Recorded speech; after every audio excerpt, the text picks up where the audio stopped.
কপালের ভিতরে কাফের স্পষ্ট লেখা থাকবে।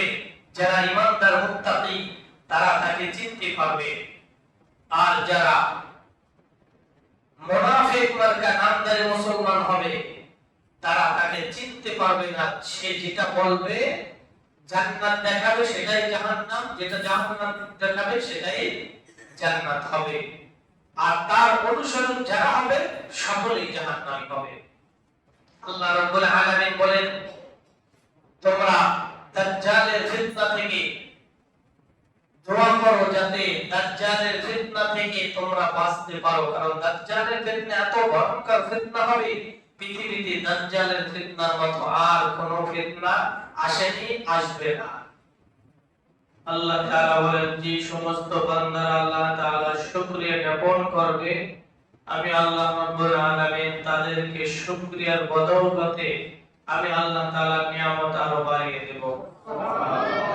এজন্য প্রত্যেকটি ক্ষেত্রে প্রত্যেকটি কাজে আল্লাহ তাআলা আমাদের যত নিয়ামত দিয়েছেন প্রত্যেক নিয়ামতের জন্য আলাদা আলাদা শুকরিয়া জ্ঞাপন করা উচিত।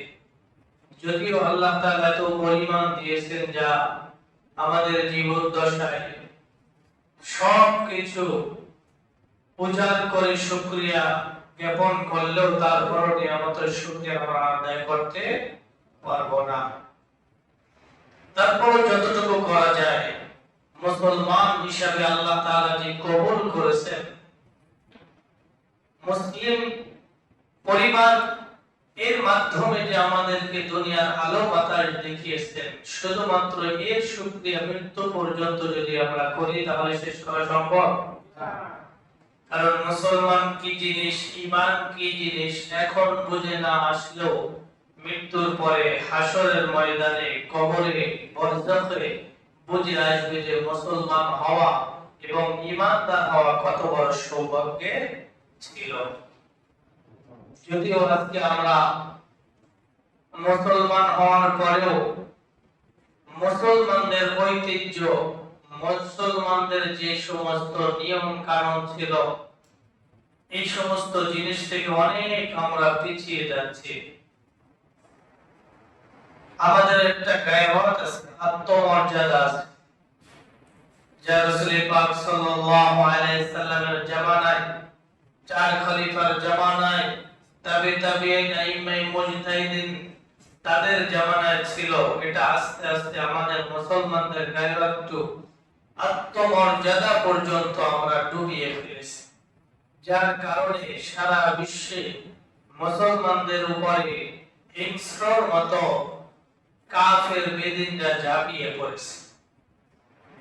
আল্লাহ রাব্বুল আলামিন, আপনারা জানেন ফিলিস্তিন, জেরুজালেম, বাইতুল আকসা, এই বাইতুল মুকাদ্দাস এটা ইসলামের সর্বপ্রথম মুসলমানদের কিবলা ছিল। যেই কিবলা মুখ করে রাসূল পাক সাল্লাল্লাহু আলাইহি সাল্লাম 10 বছর নামাজ আদায় করেছেন। কয় বছর? শুধুমাত্র এতটুকু নয়, আল্লাহ রাসূল সাল্লাল্লাহু আলাইহি সাল্লাম বলেন, তিনটি মসজিদে জিয়ারতের উদ্দেশ্যে রওনা দেওয়া যাওয়া জায়েজ। এক নাম্বার বাইতুল্লাহ শরীফ, দুই নাম্বার রাসূল সাল্লাল্লাহু আলাইহি সাল্লাম বলেন আমার মসজিদ, মানে কি মসজিদে নববী, তিন নাম্বার বাইতুল আকসা। এই তিনটি মসজিদে ইবাদতের উদ্দেশ্যে, জিয়ারতের উদ্দেশ্যে সেখানে যাওয়া গমন করা আল্লাহ তাআলা জায়েজ রেখেছেন। বাইতুল্লাহ শরীফে যে এক রাকাত নামাজ আদায় করলো, আল্লাহ তাআলা তাকে 1 লক্ষ রাকাত নামাজ আদায় করার সওয়াব দান করলেন। সুবহানাল্লাহ। আল্লাহ রাসূল বলেন আমার মসজিদ, মসজিদে নববীতে যে 1 রাকাত নামাজ আদায় করলো সেজন্য 50 রাকাতের সওয়াব আল্লাহ তাআলা 1 রাকাতের মাধ্যমে তাকে দিয়ে দেন। 50,000। বাইতুল আকসা 1 রাকাত নামাজ আদায় করলে ওই এক রাকাতের পরিবর্তে আল্লাহ তাআলা কোন কোন বর্ণনা 1000 অথবা 500 রাকাতের সওয়াব তার আমলনামায় দিয়ে দেন। সেই বাইতুল মুকাদ্দাসের কথা রাসূল সাল্লাল্লাহু আলাইহি সাল্লাম বলেন যে তোমরা বাইতুল মুকাদ্দাসের উদ্দেশ্যে, নামাজের উদ্দেশ্যে, ইবাদতের উদ্দেশ্যে তোমরা গমন করবে, সেখানে সফর করবে।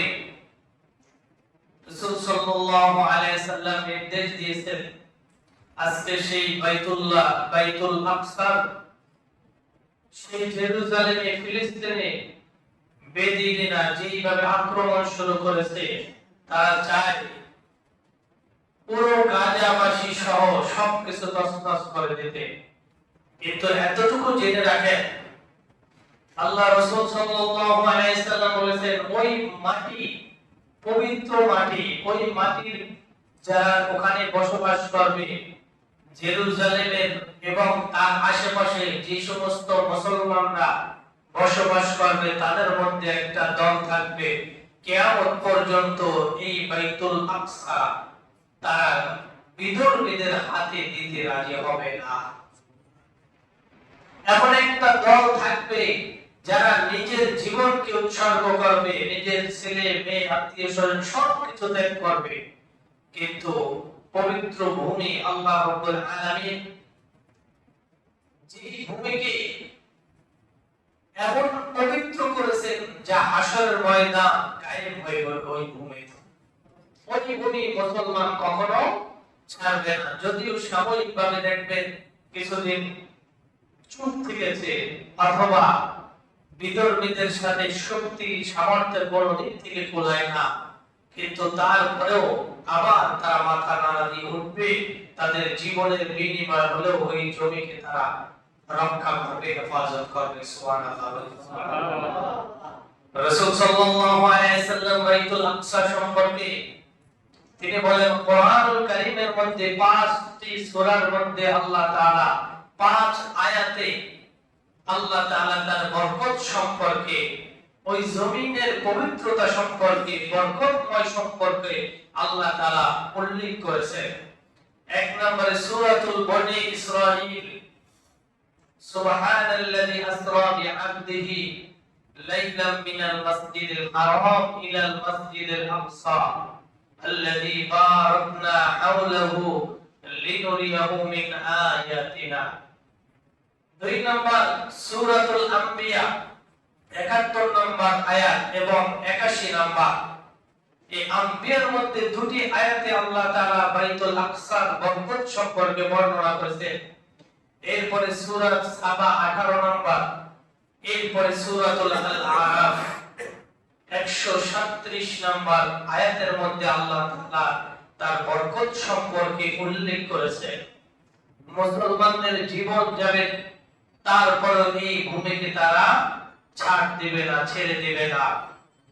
নিজের জীবনের মায়া ত্যাগ করে হলেও, নিজের জীবন দিয়ে হলেও এই ভূমিকে রক্ষা করবে। এটা হলো বাইতুল আকসা, যেই জমিনে অসংখ্য নবী পয়গম্বর আলাইহিস সালাতু ওয়াস সালাম তারা বসবাস করেছেন।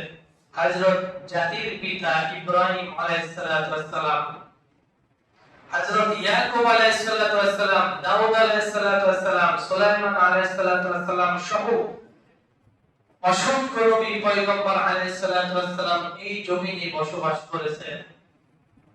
যে জমিনে আল্লাহ তাআলা সর্বশেষ পয়গম্বর, আখিরি নবী হযরত মুহাম্মদ রাসূলুল্লাহ সাল্লাল্লাহু আলাইহি সাল্লামকে বাইতুল্লাহ থেকে বাইতুল আকসা পর্যন্ত ভ্রমণ করিয়েছেন। যে মসজিদে হযরত আদম থেকে ঈসা আলাইহিস সালাতু ওয়াস সালাম সমস্ত পয়গম্বর ওখানে উপস্থিত হয়েছেন, এবং আমাদের নবী ইমামুল মুরসালিন, সমস্ত ইমাম মুরসালিনদের, নবীদের, পয়গম্বরদের ইমাম হয়ে তিনি 2 রাকাত নামাজ আদায় করেছিলেন, এবং সমস্ত পয়গম্বর তার মুক্তাদি অর্থাৎ মুসল্লি হিসাবে পিছনে ইক্তেদা করেছিলেন। সুবহানাল্লাহ। ওখান থেকে আল্লাহ তাআলা তাকে 7 আসমান 7 জমিন ভ্রমণ করিয়েছিলেন। জান্নাত জাহান্নাম দেখে আল্লাহর সাথে কথোপকথনের মাধ্যমে আবার আল্লাহ তাদেরকে দুনিয়ার জমিনে প্রেরণ করেছেন। অতএব ওই জমিনটা এত পবিত্র যে পৃথিবীর তৃতীয়তম স্থান, পবিত্র যত জমিন আছে পৃথিবীতে সর্বশ্রেষ্ঠ জমিন হলো বাইতুল্লাহ এবং মসজিদে নববী ৩ নম্বর বাইতুল আকসা। এই জমিনকে যারা রক্ষা করবে আল্লাহ তাআলা তাদের জন্য জান্নাতের সুঘ্রাণ এবং সুসংবাদ তাদেরকে দান করেছেন। সুবহানাল্লাহ। এজন্য দেখেন তাদের ঈমান কত। এক পাশে শিশু সন্তান নিজের সামনে হত্যা করে ভয়ের আঘাতে তাদের সন্তানের দেহ ছিন্ন বিচ্ছিন্ন হয়ে যায়, তারপরও তারা পিছপা হয় না। ওই অবস্থা যদি আমাদের আসে আমরা কতটুকু সহ্য করতে পারবো? বলেন তো কতটুকু পারবো?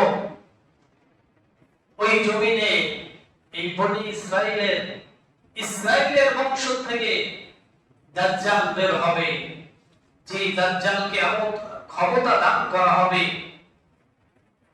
তাকে দুনিয়ায় যত প্রকার ক্ষমতা দেওয়া যেতে পারে সমস্ত ক্ষমতা তাকে দেওয়া হবে। তার এক চোখ থাকবে আর এক চোখ অন্ধ থাকবে, কপালের ভিতরে কাফের স্পষ্ট লেখা থাকবে। যারা ঈমানদার মুত্তাকি তারা তাকে চিনতে পারবে, আর যারা মুনাফিক মার্কা নামধারী মুসলমান হবে তারা তাকে চিনতে পারবে না। সে যেটা বলবে জান্নাত দেখাবে সেটাই জাহান্নাম, যেটা জাহান্নাম দেখাবে সেটাই জান্নাত হবে, আর তার অনুসরণ যারা হবে সকলেই জাহান্নামী হবে।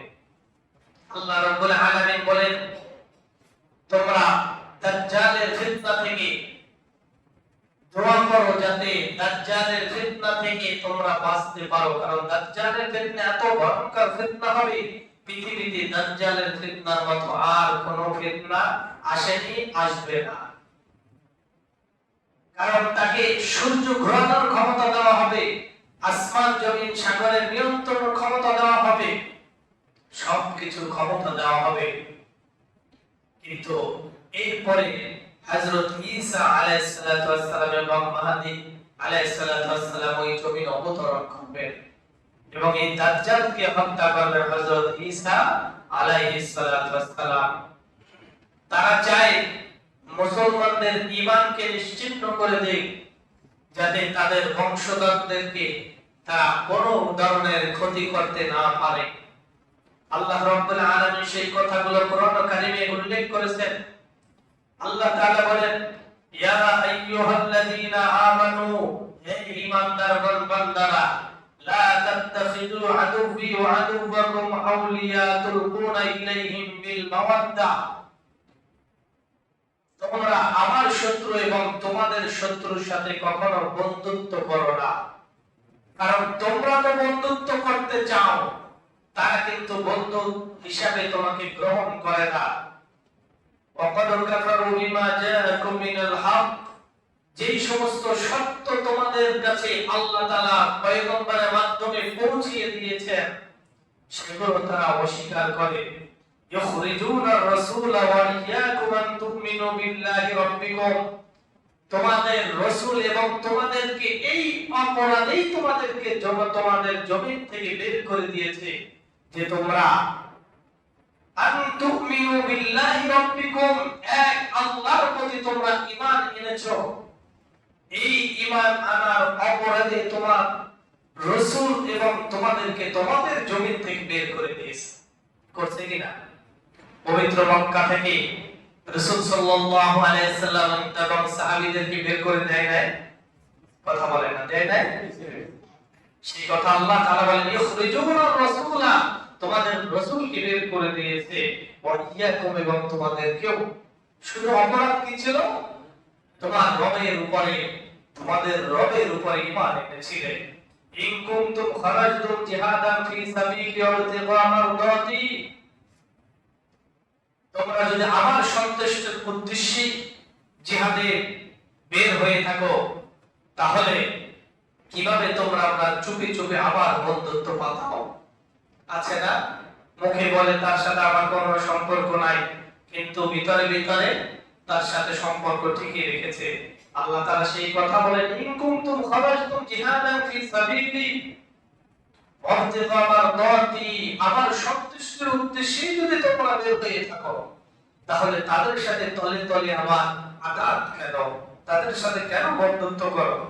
তুসিরুনা ইলাইহিম বিল মাওয়াদ্দা ওয়া আনা আ'লামু বিমা আখফাইতুম ওয়া মা আ'লানতুম, তোমরা যে কাজ গোপনে করার প্রকাশ্য করো সবকিছু জানেন কে? আল্লাহ। ওয়া আনা আ'লামু আখফাইতুম ওয়া মা আ'লানতুম ওয়া মান ইয়াফআলহু মিনকুম ফাকাদ দাল্লা সাওয়া'আস সাবিল, প্রকাশ্য গোপনে যাই করো সবকিছু কিন্তু আমি আল্লাহ তাআলা খবর জানি। আর এর পরেও যারা তাদের সাথে বন্ধুত্ব করবে, আল্লাহ তাআলা বলেন তারা সরল পথ থেকে বিচ্যুত হয়ে যাবে, অর্থাৎ হেদায়েতের পথ থেকে ফাকাদ দাল্লা সাওয়া'আস সাবিল, হেদায়েতের পথ থেকে তারা গোমরাহির পথে চলে যাবে। এরপর আল্লাহ তাআলা বলেন ইয়াসতাফুকুম ইয়াকুনু লাকুম আ'দাআ ওয়া ইয়াবসুতু ইলাইকুম আইদিয়াহুম ওয়া আলসিনাতাহুম বিস-সুই ওয়া আদু লাউ তাকফুরুন, অথচ এরা যদি তোমাদেরকে কাবু করতে পারে, ইয়াসতাফুকুম, এরা চাইবে তোমাদেরকে কাবু করতে, পরাজিত করতে, যদি পারে তাহলে এরা তোমাদের শত্রুতে পরিণত হবে। শুধু তাই না, এরা নিজেদের হাত এবং কথা দিয়ে তোমাদেরকে অনিষ্ট সাধন করবে। শুধুমাত্র হাত এবং কথার মাধ্যমে জবান দ্বারা তোমাদেরকে অনিষ্ট করে থাকবে। আর তারা চায়, আসলে এটাই চায় যে লাউ তাকফুরুন, তারা এটাই চায় যে তোমরাও তাদের মতো কাফের হয়ে যাও, আল্লাহকে অস্বীকার করো, এটাই তাদের চাওয়া পাওয়া। কার কথা? আল্লাহ রাব্বুল আলামিনের কথা। এজন্য আমরা তো তাদেরকে বন্ধুরূপে গ্রহণ করি, তাদেরকে ভালো জানি, কিন্তু তাদের ভিতরে কখনো আমাদের প্রতি এই সহানুভূতি, এই দয়া, এই ভালোবাসা আসে না যতটুকু আমরা তাদের প্রতি সহনশীল, দয়াশীল এবং দয়ার দিকে তাকাই। তারা কখনো আমাদের দিকে বন্ধুত্ব হাত বাড়ায় না। কথা কি বিশ্বাস হয় না?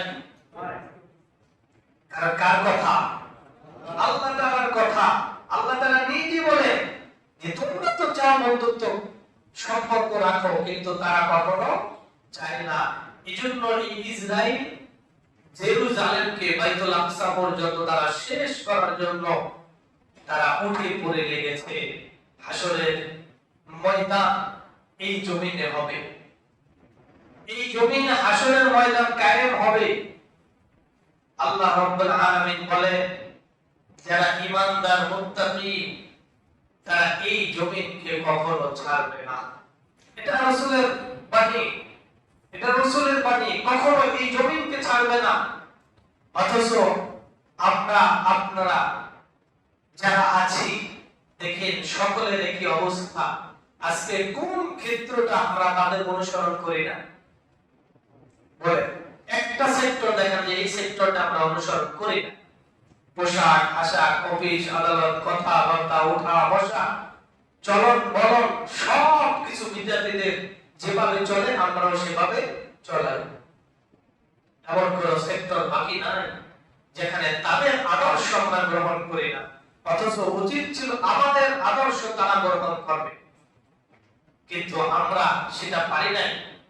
এই যে কয়েকদিন পরে আসবে বৈশাখ, বৈশাখ আসলেই শুরু হয়ে যাবে। এজন্য আল্লাহ রাসূল বলেন, আল্লাহ রাসূল আল্লাহ তাআলা তো জানে যে ভবিষ্যতে কি হবে। এজন্য আল্লাহ রাসূল আগেই জানিয়ে দিয়েছেন, ও আমার উম্মত, আল মারউ মা'a মান আহাব্বা, মনে রেখো যার সাথে যার মহব্বত তার সাথে তার কিয়ামত। যার সাথে তোমার সম্পর্ক থাকবে তার সাথেই তুমি হাসরে উঠবা। আল মারউ মা'a মান আহাব্বা, আমাদের ভালোবাসা তো আমাদের রাসূলের প্রতি থাকা উচিত ছিল, সাহাবাদের প্রতি থাকা উচিত ছিল, তাবিঈন, আইম্মায়ে মুজতাহিদিন, খুলাফায়ে রাশিদিন, তাদের প্রতি আমাদের আদর্শ থাকা উচিত ছিল। তারা যেভাবে চলেছে, তারা যেভাবে আল্লাহকে অনুসরণ করেছে, রাসূলকে যেভাবে অনুকরণ করেছে, সেভাবে আমাদের করা উচিত ছিল, ঠিক কিনা? কিন্তু আফসোসের বিষয় হলো প্রত্যেকটি জায়গায় আমরা আজকে বিজাতিদের আকর্ষণে পড়ে গিয়েছি। এখান থেকে কেন যেন বেরিয়ে হতে চাচ্ছি না। যদি বের হতে বলি তাহলে অনেক মানুষ তারা বলে এ আনকালচার, কালচারের কিছুই বোঝে না, বর্তমান সময়ের সাথে তাল দিয়ে চলা বোঝে না, বর্তমান সময়ের তাল নয়, তাল দিতে হবে সিবগাতুল্লাহ ওয়া মান আহসানু মিনাল্লাহি সিবগা। যারা আল্লাহর রঙে রঙিন হতে পারবে, যারা আল্লাহর সাথে সাজতে পারবে, তারাই হলো এই জাতির, এই দুনিয়ার সর্বশ্রেষ্ঠ জাতি। সুবহানাল্লাহ। সিবগাতুল্লাহ ওয়া মান আহসানু মিনাল্লাহি সিবগা ওয়া নাহনু লাহু মুসলিমুন, তারাই হলো মুসলমান। আর যারা ওই লাল চামড়া পশ্চিমাদের অনুকরণ করবে, মনে রাখবে দুনিয়াতে ক্ষণস্থায়ী আপনার আমার সুখ ভালো লাগতে পারে, আনন্দ লাগতে পারে, কিন্তু অচিরেই আমাদের জন্য এক ভয়াবহ শাস্তি অপেক্ষা করছে। এই জন্য আল্লাহ তাআলা কত পবিত্র করেছেন, হাসরের ময়দান সমস্ত মানুষ এখানে উপস্থিত হবে। এই জমিনটা সমস্ত পয়গম্বর আলাইহিস সালাতু ওয়াস সালাম তারা উঠবেন, সাহাবী তারা উঠবেন, সমস্ত মানুষগুলো সেখানে উঠবে, হাসরের ময়দান কায়েম হবে। এই জমিনে এখানে শুধুমাত্র রাসূল সাল্লাল্লাহু আলাইহি সাল্লাম মিরাজ করেননি, এখানে একটা ইসলামের ঐতিহ্য রয়েছে। যে ঐতিহ্য শুধুমাত্র ঐতিহ্য নয়, ঈমানের পূর্ণ রূপ রয়েছে ফিলিস্তিনে। এই জমিনকে রক্ষা আমরা যদিও সেখানে গিয়ে করতে পারবো না, কিন্তু এখান থেকে কিছু করার আছে কি? কিছু করার নাই? কিছু করার তো আছে। আমরা বেজাতিদের যত ইসরায়েলি যত পণ্য আছে সেগুলো বয়কট করতে পারবো না? ওই পারবো, মুখে বলি না। বের হয়ে তো সেই কোকোকোলাই হাতে নেই, সেই ভিমবারই তো হাতে নেই, আরো কি কি পণ্যগুলো আছে সবই তো হাতে নেই। দোকানে গিয়ে তো বলি না যে আমি ইসরায়েলি পণ্য নিব না, একথা তো বলি না। মুখের কথা আর অন্তরের কথা তো এক হতে হবে, মুখে বলা আর বাস্তবে কাজে পরিণত এক হতে হবে। কই দোকানদাররা আজ পর্যন্ত বলতে পেরেছে যে কোকা-কোলা রাখবো না? আছে?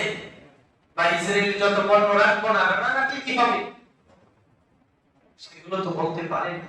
এটাই আমাদের দুর্বলতা, এটাই হলো দুর্বল ইমানদারের পরিচয়। একজন মুমিন যে সমস্ত মানুষগুলো চিন্তা করা ফিলিস্তিন কত লক্ষ লক্ষ মাইল আমাদের থেকে দূরে, তাদের শরীর রক্ত যায়, আমার কি? আমি তো পাঁচ ওয়াক্ত নামাজ পড়ি, আমি তো তিন বেলা ঠিকঠাক মতো খেতে আছি, আমার কোনো সমস্যা নাই। না, এই ধারণাটাই ভুল। তাদের শরীরে আঘাত মানে আমার শরীরে আঘাত, তাদের শরীরে রক্ত ঝরা মানে আমাদের শরীরে রক্ত ঝরা। ইন্নাল মুসলিমুনা ইখওয়া, আমার মুসলমান ভাই, তার রক্ত আমার রক্ত, তার দেহ আমার দেহ, তার হাত আমার হাত, তার মেজাজ আমার মেজাজ, তার চোখ আমার চোখ, তার জিহ্বা আমার জিহ্বা। এটা যদি আপনি আমি মনে করতে না পারি, তাহলে আপনি আমি মুসলমান হতে পারবো না। শুধু গরু খাওয়া মুসলমান ছাড়া আর কিছুই হতে পারবো না। মনে রাখবেন, 70-80 বছর পর্যন্ত না হয় 100 বছর পর্যন্তই আল্লাহ তাআলা হায়াত দিবেন, এর বেশি যাওয়ার তো সম্ভাবনা নাই। এরপর তো আপনাকে যেতে হবে। আল্লাহ রাসূল যদি প্রশ্ন করে অথবা আল্লাহ তাআলা নিজে প্রশ্ন করে যে আমার একটা মসজিদ ছিল যেটা আমার হুকুমে হযরত সুলাইমান আলাইহিস সালাতু ওয়াস সালাম জিনদের দ্বারা পাহাড়ের তলদেশ থেকে পাথর উত্তোলন করে তারপরে এই মসজিদকে নির্মাণ করেছে। এই মসজিদের উপরে হামলা হয়েছিল, তাদের আশেপাশে মানুষের উপরে হামলা হয়েছিল। তুমি মুসলমান ইমানদার পরিচয় দিয়েছো, তাদের জন্য তুমি কি করেছিলে? কি জবাব দেব, কি জবাবটা সেদিন দেব? মনে করছেন করবে না, হয়তো মনে করতে পারেন এটাই, ভাবতে পারেন এটাই যে আমাকে কেন করবে, আমি তো বাংলাদেশের মুসলমান।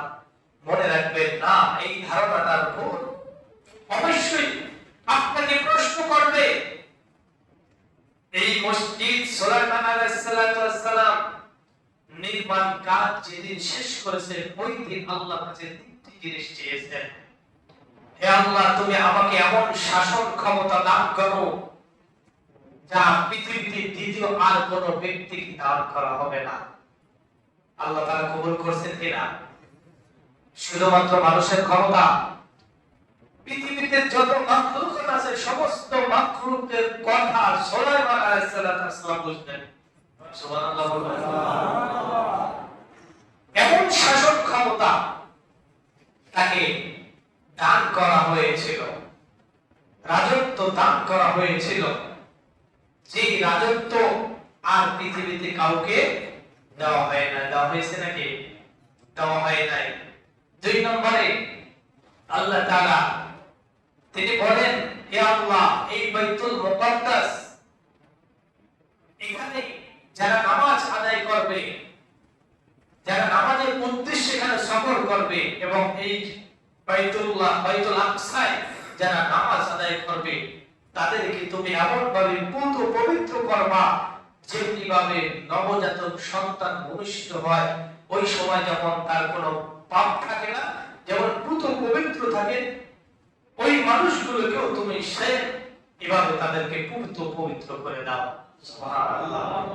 এই সুলাইমান আলাইহিস সালাম যা আল্লাহর কাছে চেয়েছে, আল্লাহ তাআলা সবকিছু দিয়েছেন কিনা? এজন্য এই মসজিদকে শুধুমাত্র মসজিদ মনে করলে হবে না, এটা হলো একটা ঈমানের নিদর্শন। কিসের নিদর্শন? ঈমানের নিদর্শন। এটাকে আপনি যদি মনে করেন যে এমনি একটা মসজিদের মতো, তাহলে এটা ভুল ধারণা হবে। সুলাইমান আলাইহিস সালাম শাসন ক্ষমতা দিয়েছিলেন, রাজত্ব দিয়েছিলেন, এবং সর্বশেষ ওই মসজিদে নামাজ পড়বেন যারা, তাদের জন্য দোয়া করেছিলেন। যারা এই মসজিদে নামাজ আদায় করবে তাদের অবস্থাটা কি হবে? তারা ইশফাক হিসাবে আল্লাহ তাআলার কাছে মনোনীত হবে। সুবহানাল্লাহ। 3টা দোয়াই আল্লাহ তাআলা কবুল করেছেন। সেই মসজিদের উপরে হামলা আপনার আমার উপরে এতটুকু দায়িত্ব নাই যে আমাদের কিছু করণীয়। অন্তত ইসরায়েলি যত পণ্য আছে, যখন মানুষ আর্থিকভাবে তার ধস চলে আসে, তখন সব দিক থেকে তাকে গ্রাস করে ধরে, কিনা বলেন? এজন্য আমরা যদি এতটুকু করতে না পারি অথবা প্রতিবাদ করতে না পারি, তাহলে তারা তো প্রতিরোধ করে, আমরা প্রতিবাদ কি করতে পারবো না? হ্যাঁ, পারবো না? তারা তো প্রতিরোধ করে। কেমন প্রতিরোধ আপনারা দেখছেন? নিজের জীবনের কোনো মায়া করে না। এটাই হলো ঈমান। একজন মুত্তাকি ঈমানদার তাদের পরিচয়। আর বাংলাদেশে বসে বসে শুধু 3 বেলা খেলাম আর নামাজ আদায় করলাম, মনে করছে আমি তো মুসল্লি। আল্লাহ তাআলা বলেন, ফাওয়াইলুল লিল মুসাল্লিন, আর তোমার জন্যই ধ্বংস। কারণ তুমি 5 ওয়াক্ত নামাজ পড়েছো, তোমার পাশে তোমার ভাই নির্যাতিত, তুমি একবার তাকিয়েও দেখো না। মনে করেছিল আল্লাহ তাআলা 5 ওয়াক্ত নামাজ দিয়েছে, নামাজ পড়লেই জান্নাত। না না, এটা তোমার ভুল ধারণা। ফাওয়াইলুল লিল মুসাল্লিন, তোমার জন্য ধ্বংস বিপর্য। এইজন্য আসো, আপনার রাজাবাসীর জন্য অন্তত আমি এখন জিজ্ঞেস করব না, কারণ আমার ধারণা এখানে হয়তো হাত তোলার মতো কেউ থাকবেন না।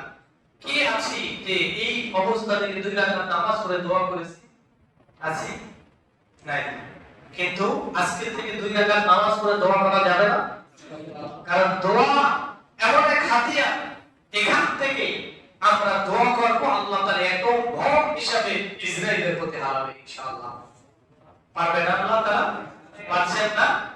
আলাম তারা কাইফা ফাআলা রাব্বুকা বিআসহাবিল ফিল আলাম ইয়াজআল কাইদাহুম ফি তাদলিল ওয়া আরসালা আলাইহিম তায়রান আবাবিল যাকে যাকে পাখি আনছেন না আল্লাহ তাআলা, কত এত বড় ছিল নাকি পাখিগুলো? ক্ষুদ্রতম ক্ষুদ্র পাখি তয়রান আবাবিল, যাকে যাকে পাখি এসে বাইতুল্লাহকে আল্লাহ তাআলা হেফাজত করেন নাই, করছেন। এখন সেই আল্লাহ নাই, করতে পারেন না, জন্য দোয়ায় কাজ হবেই বা কিভাবে? দোয়ায় কাজ হবেই বা কিভাবে? আমরা আমাদের যে অবস্থা, দোয়া কবুল হওয়ার জন্য কিছু শর্ত আছে, শারাত রয়েছে, শর্ত রয়েছে, সেগুলো থেকেও তো আমরা আজকে দূরে। তারপরেও 2 রাকাত নামাজ আদায় করে অন্তত ফিলিস্তিনবাসীর জন্য দোয়া করব, আল্লাহ তাআলা ওই জমিনকে কি করে দেয়, বিজাতিদের চোখ থেকে যেন আল্লাহ তাআলা মুক্ত করে দেয়, আগ্রাসন থেকে যেন আল্লাহ তাআলা হেফাজত করেন।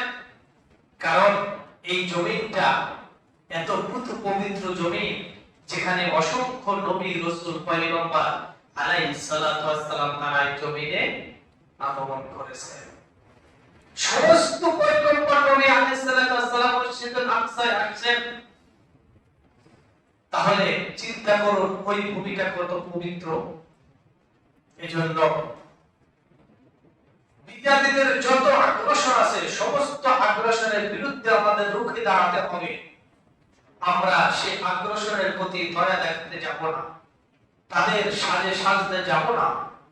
যদি এতটুকু আমরা মানতে পারি, তাহলেই আমাদের দোয়া এবং মুসলমান হিসাবে আল্লাহ তাআলা যে সমস্ত নিয়ামতের কথা বলেছেন সেটা আমরা পাবো। আর না হয় মুখে বললাম একটা, বাহিরে গিয়ে করলাম আর একটা, তাহলে এই কথা, এই শোনা, এই বয়ান, এই ওয়াজ নসিহতের কোনো কাজ হবে না। এই যে পহেলা বৈশাখ দেখবেন আপনার আমার ঘরে ভালো ভালো শাড়িগুলো সাদা আর রঙিন, কত ধরনের শাড়ি চলে আসবে, কত ধরনের জামা কাপড় চলে আসবে, অথচ বৈশাখ কি কোনো মুসলমানের অনুষ্ঠান? হ্যাঁ, তাহলে কেন করবো আমরা? বৈশাখ যদি আমাদের অনুষ্ঠান নাই হয়, তাহলে আমরা কেন করতে যাব? আমাদের কি প্রয়োজন? এজন্য মনে রাখবেন, আল মারউ মা মান আহাব্বা, সম্পর্ক যার সাথে রাখবেন তার সাথেই থাকবেন।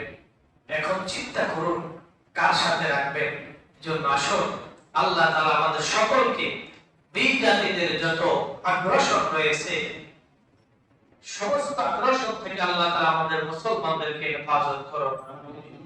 কারণ মুসলমান হলেন এমন একটা জাতি, যে জাতির জন্য আল্লাহ তাআলা কোরআনুল কারীমে বলেন, ইন্নাদ দীনা ইনদাল্লাহিল ইসলাম, পৃথিবীর যত ধর্ম আছে সব ধর্মের সর্বশ্রেষ্ঠ ধর্ম, যে ধর্মটাকে আমি নিজে মনোনীত করলাম, ইন্নাদ দীনা ইনদাল্লাহিল ইসলাম, যেটাকে আমি মনোনীত করলাম সেটাই হলো ইসলাম ধর্ম।